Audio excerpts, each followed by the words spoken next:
కార్తీక పౌర్ణమి నాడు జ్వాలాతోరణం చేస్తారు శివాలయాల ముందు. జ్వాలాతోరణము అంటే ఇలా ఓ కర్ర కట్టి పైన ఒక కర్ర కడతారు. మీ అందరూ జ్వాలాతోరణం చూసిన వారే, ఏదో నేను చెప్పాలని చెప్పడం తప్ప. దానికి ఆవిరి గడ్డి తీసుకొచ్చి కడతారు, దాని మీద నెయ్యి పోసి వెలిగిస్తారు.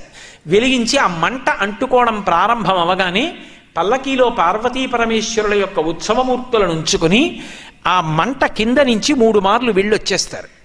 ఎందుకు అలా పెడతారు జ్వాలాతోరణం కిందంటే, పాపము చేసి శరీరాన్ని విడిచిపెడితే ఆ జ్వాలలతో కూడుకున్నటువంటి తోరణములోంచి యమసదనంలోకి పెడతాడు. ఒరే, ఇక పైన ఇలా పాపాలు చెయ్యకు, సద్బుద్ధితో ప్రవర్తించు, నువ్వు అక్కడ వెళ్ళవలసినటువంటి దారుణమైన పాపాలు నీకున్నాయి, వాటిని తీసేస్తాను, నీకోసం నేను వస్తాను సాయం. ఇక్కడ నా ఆలయం ముందే జ్వాలాతోరణం జరుగుతుంది. అక్కడ ఏ మంటల తోరణం కింద, చిచ్చు తోరణం కింద నుంచి వెళ్ళాలో అక్కడ నేను నీకు సాయం వస్తాను. నేను ముందు పెడతాను, నువ్వు నా వెంటరా.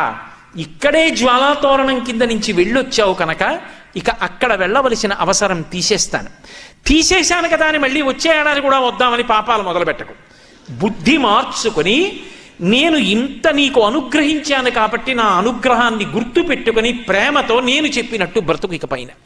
ఆ మార్పు తెచ్చుకుని జ్వాలాతోరణం కింద పరమశివుడితో కలిసి వెళ్ళొచ్చిన వాడు ఎవరుంటాడో వాడు యమసదనంలో చిచ్చు తోరణం కింద నుంచి వెళ్ళవలసిన అవసరం ఉండదు.